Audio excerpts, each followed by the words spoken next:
Rajasthan class में स्वागत है आपका।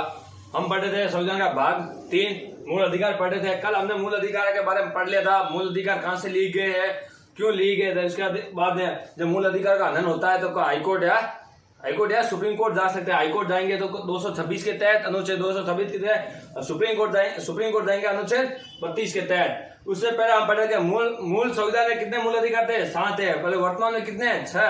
कौन सा अधिकार हटा गया था, संपत्ति का अधिकार। कौन सा, संपत्ति का अधिकार। संपत्ति का अधिकार कब हटाया गया था, 44वां संविधान संशोधन। 44वां संविधान संशोधन 1978 द्वारा क्या इसको हटाया गया था। संपत्ति का अधिकार क्या कर दिया, कानूनी अधिकार। इसको किस में कर दिया, कानूनी अधिकार में कर दिया। कानूनी अधिकार। अब इसको अधिकार को कानूनी अधिकारों में रखा गया। अब ये संविधान के कौन से भाग में, संविधान के भाग नंबर है 12, भाग है 12 और अनुच्छेद है 300 क में। अनुच्छेद है 300 क। इस संविधान का भाग है 12 और कौन सा अनुच्छेद है, संविधान 300 का है। ये कौन सा है, सर्वैधानिक और वैधानिक अधिकार है। ये सर्वैधानिक और वैधानिक अधिकार।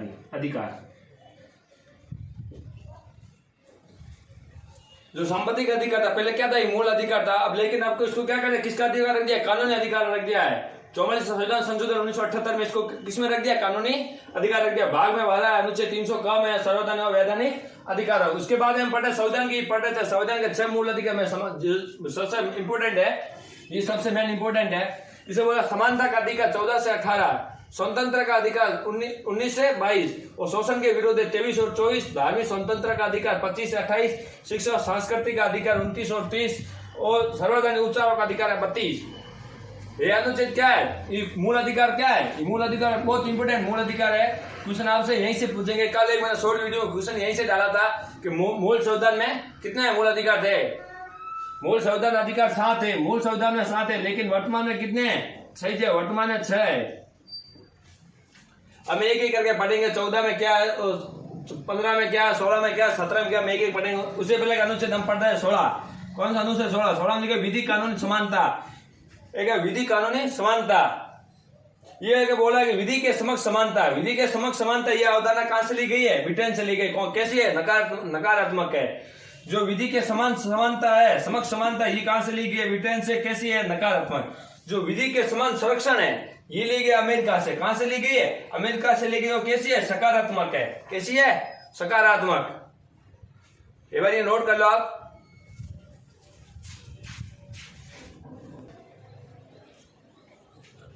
विधि सब पर वाद भी हुआ था। इसे वाद भी हुआ था, किसे, विधि सब सक्रियवाद आया था। उससे बोला, क्या बोला था, विधि संविधान संशोधन क्या सम्मिलित नहीं है, बल्कि गोलकवाद। पंजाब सरकार 1967 क्या बोला, विधि में क्या है, संविधान संशोधन किसे होगा, साधारण बहुमत से होगा। जो विधि संशोधन तो होगा, किसे होगा, कैसे होगा, साधारण बहुमत से होगा। इसलिए इसको कहते सामान्य विधि, इसको कहते थे भविष्य लक्ष्य विधि। किसमें बोला था, ये गोलकवाद बोला था इसको, भविष्य लक्ष्य विधि इसको बोला, विधि शब्द को ही बोला गया था। अब अगला अनुच्छेद पढ़ेंगे हम 15।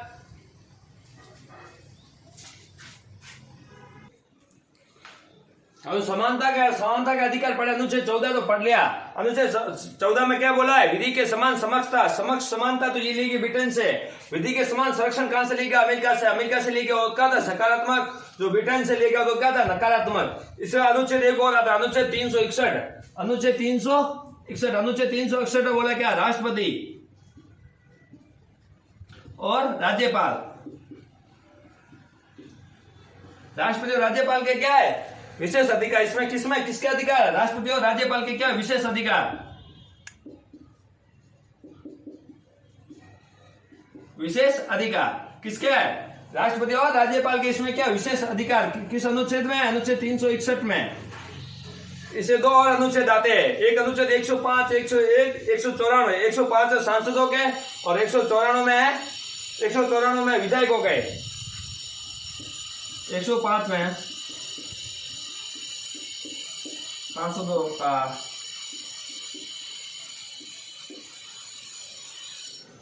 का विशेष अधिकार है।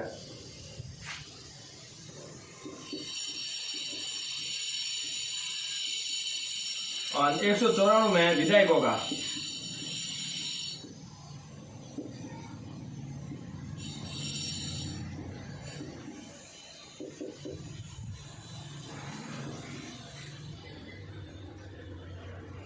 समानता का अधिकार 14 में पढ़े थे। ये विधि के समक्ष इसमें अनुच्छेद 361 बोला कि राष्ट्रपति और राज्यपाल के क्या है विशेष अधिकार, किसमें? अनुच्छेद 361 में। लेकिन 105 में क्या? सांसदों के विशेष अधिकार, किसके? सांसदों के। और 194 में किसके? 194 में विधायकों के। इसमें सांसदों के 105 में और 194 में विधायकों के। अब अनुच्छेद पढ़ेंगे हम 15। कौन सा अनुच्छेद? अनुच्छेद संख्या 15।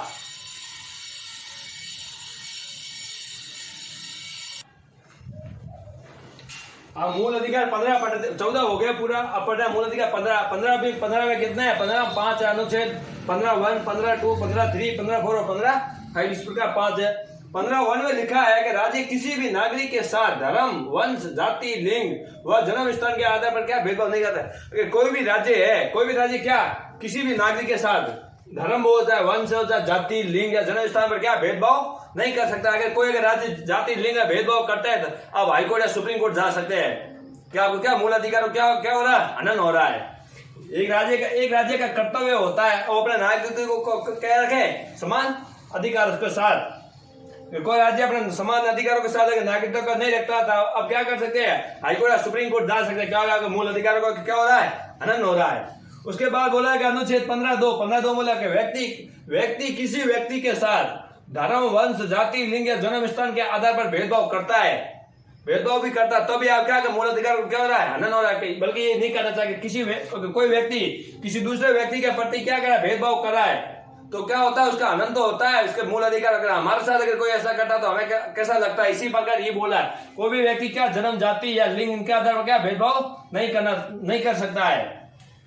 इनका याद रखना है, क्रम ये याद रखना है। धर्म, वंश, जाति, लिंग और जन्म स्थान, ये क्रम याद रखना है। ये सभी में क्रम पूछे जाएंगे आपको, बड़े बड़े एग्जाम में क्रम ही पूछा जाता है यहीं से।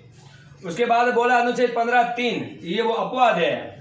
कौन कैसा है? अपवाद है, अनुच्छेद अपवाद है। इसे बोला सरकार बच्चों व महिलाओं के उत्थान हेतु विशेष कानून बना सकती है। सरकार क्या छोटे बच्चे होते हैं ना, बच्चे और महिला होते हैं, उनके उत्थान हेतु क्या विशेष कानून बना सकती है। अब छोटे बच्चों और महिलाओं के लिए बना सकती है, क्या बड़े बच्चों के लिए कानून नहीं बना सकती है? नहीं बना सकेंगे। बच्चों और महिलाओं के लिए क्या बनाएंगे? विशेष कानून बनाएंगे। उसके बाद अनुच्छेद है 15(4) सरकार क्या बोलती है? सामाजिक और शैक्षणिक रूप से जो पिछड़े वर्ग है, जैसे अनुसूचित जनजाति और अनुसूचित जाति, उनके लिए क्या है? विशेष कानून बनाना। किस जाति के लिए? अनुसूचित जाति और जनजातियों के लिए जो पिछड़े वर्ग होते हैं उनके लिए क्या विशेष कानून बनाती है। ये कब जोड़ा गया था? अनुच्छेद जो प्रथम संविधान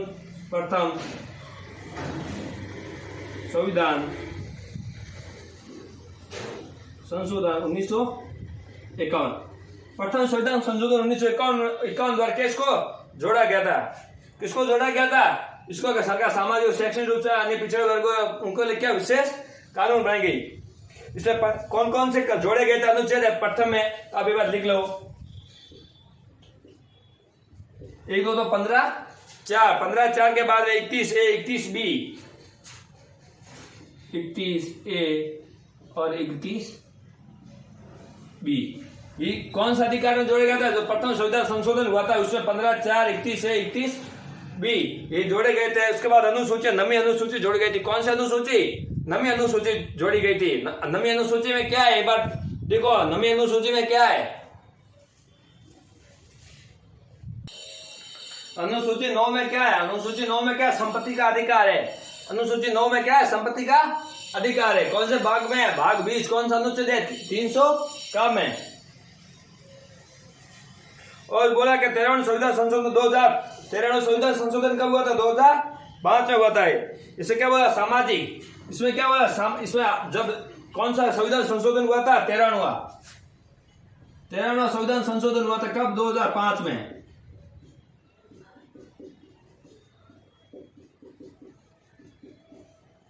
जो अनुसूचित जाति SC या ST को ले क्या करेंगे? केंद्रीय निजी संस्था, केंद्र किसमें क्या बोले, SC/ST के लिए क्या है, केंद्रीय निजी संस्था एक का निर्माण किया जाएगा। केंद्रीय निजी संस्थान का निर्माण, जो केंद्रीय निजी संस्थान का निर्माण किया जाएगा, ये क्या है, SC और ST के लिए क्या करेगी, विशेष कानून का उत्थान के लिए क्या करेगी, कार्य करेगी। किसके लिए, अनुसूचित जाति और जनजातियों के लिए। अगला हम पढ़ेंगे अनुच्छेद 15(5) पढ़ेंगे, एक बार नोट कर लो आप।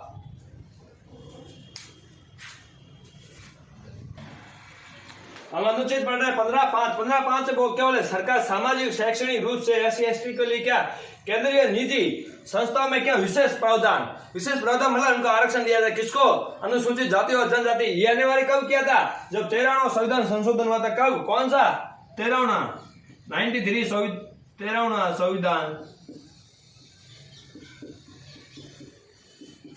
संविधान संशोधन 2005। जब 13वां संविधान संशोधन 2005 हुआ, उस समय क्या बोला, क्या जब सरकार क्या करेगी, सामाजिक और शैक्षणिक रूप से जो SC/ST जो अनुसूचित जाति और अनुसूचित जनजाति, उनके लिए क्या करेगी, केंद्रीय तथा निजी, जो जितने केंद्रीय और तथा निजी संस्था उनमें क्या करेगा, आरक्षण दिया जाएगा। मतलब उसमें विशेष प्रावधान का मतलब है आरक्षण, क्या दिया जाएगा, उनको आरक्षण दिया जाएगा। और वर्तमान टाइम में देख लो, SC/ST को आरक्षण दिया जाए। केंद्र सरकार में जितनी भी भर्ती आती है वगैरह सब में दिए जाते हैं, और स्टेट गवर्नमेंट की जितनी भी आती है उसमें क्या है, SC/ST को क्या आरक्षण है, क्या है, आरक्षण है। तो आज हम पढ़ेंगे 15 तक, कल हम पढ़ेंगे 16 अनुच्छेद। 16 में भी कितने हैं, 16 में भी कितने हैं, 5 है। 16(4) अनुच्छेद 16(4) में भी 2 है, अनुच्छेद A और B, अनुच्छेद 2 है। 16(4) में भी इस प्रकार अनुच्छेद कितने हैं, 16 में 5 है, 1 2 3 4 5 इस प्रकार है। 16 में बोला क्या, सरकारी नियोजन सभी को क्या समान अवसर। 16 क्या बोला, सरकारी नियोजनों में क्या सबको समान अधिकार है। ये हम पढ़ेंगे कल। धन्यवाद। आपको कोई भी इतना अनुच्छेद नहीं पढ़ाएंगे, डिफिकल्ट नहीं। अगर अनुच्छेद को पढ़ाएंगे 15, ये बोलेगा कि सरकार का कर्तव्य है कि किसी नागरिक के साथ धर्म, जाति, लिंग या वंश के आधार पर क्या भेदभाव नहीं करना। आपको इतना पढ़ा के छोड़ देंगे, बल्कि आपको इतना डिटेल से कोई नहीं पढ़ाएगा आपको। धन्यवाद आपको।